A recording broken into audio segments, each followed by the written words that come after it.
It's good? Everybody hear me? All right. I had been a professional pet sitter for almost 8 years, the first time I got the opportunity to work with ferrets. I'm willing to work with anything non-venomous, but most of the animals I see are dogs and cats, so I was excited about this opportunity since chinchillas were the most exotic animal I'd seen so far. So I met with the owner of the ferrets and her two ferrets, one of whom had pancreatic cancer and required medication squirted into his mouth every day. She showed me how you do this with a ferret. You pick him up by the back of the neck and kind of let him dangle, put the syringe between his teeth. When you have them like this, it's called scruffing, and it's kind of like when a mama kitty carries her baby and the kitty relaxes, it induces a relaxation effect. So scruffing is the name for this technique. So about a week before the owner's 2.5-week trip, she called me to let me know that Butters had taken a turn for the worse. She had taken him into her vet's office thinking she was going to have him euthanized, and the vet said, no, we'll do a hospital stay for him. He'll get some intravenous fluids and some other medications, and he'll rebound. So she called to ask if I could pick him up since he was being discharged on Saturday and she was leaving on Wednesday. Pet taxi service is one of the things we do, so I said, sure, no problem. So I went to the vet's office on Saturday, and the vet tech came out and ran through the now 5 medications that Butters needed each day. And she said, oh, and he'll need fluids every day too. I was quite surprised by that. Both the owner and I were thinking the medications and the fluids would be done when his hospital stay was done. And that must have registered on my face because the vet tech said, well, have you done fluids before? And I said, no, I've watched and I've helped, but I haven't actually done the needle work myself. And it's a big 2-inch needle. And she said, okay. I wasn't too worried about it because I have given allergy shots to dogs for years and have a number of cat and dog clients with diabetes and do insulin injections. She said, do you have someone to help you? I said, no, it'll just be me. And she said, oh, usually ferrets are a 2-person job. They're kind of wiggly. And I was like, then I got a little bit worried. She could see that on my face too. And she said, well, I'm sure it'll be fine. Let me get you some extra needles in case you have trouble. Got the needles, explained to me how to do the fluids for the ferret. Same thing, scruffing, make sure the needle's pointing down toward the tail instead of up toward the head. Don't put the needle in too deep. Ideally, he gets a whole unit of fluid a day, and if you squeeze the bag, it'll go in faster.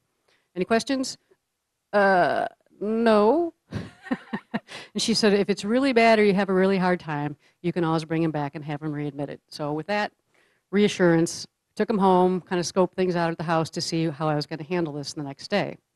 There was a hook on the bedroom door that I could hang the fluid bag from, and I moved a rocking chair next to it so I would have easy access to the bag to squeeze and hopefully get the fluid in faster.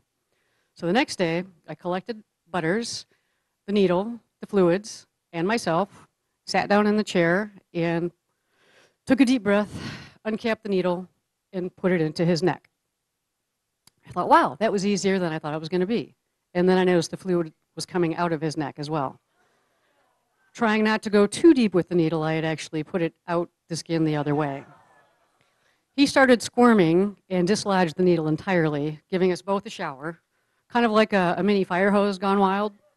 So I got the fluid turned off, dried us both off, got another needle and tried again. And I got about half a unit in before he got really squirmy and said, okay, that's enough for today. The next day I said, okay, I'm going to put the needle in a little deeper this time. Did that, miscalculated, and stabbed my thumb. And it hurt a lot. Did I mention it's a big needle? So once again, got a new needle, tried again, and got about half a unit in before he started squirming. It's, day 3, I'm really going to get a whole unit of fluid in this ferret today. So I thought I'd try something different and stand with him instead of sitting. So I kind of thought, let me cradle him a little bit. I've seen people do this with babies. I'll kind of cradle him and do this a little bit. So I can hold the ferret and I can, okay, if I kind of do this, I can hold him here, hold the needle in place, and then I can kind of squeeze the bag if I move real quick. And this inner voice in my head said, sing to him. I said, what? But I've learned the hard way to listen to that inner voice. So I said, oh, okay, I'll try that. And then this is what popped into my head, and I don't know where it came from or why, but this is what I sang to Butters. Well, hello, Butters. Please hold still, Butters. I have got to get this fluid in you now.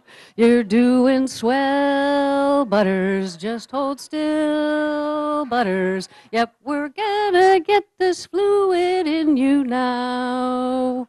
And he held still. And I got the whole unit of fluid in him. I was able to get the rest of the fluids in him that he needed for the week to keep him stable until his mom got home. He's actually hanging in there and doing just fine, and I'm scheduled to see him later this month. So.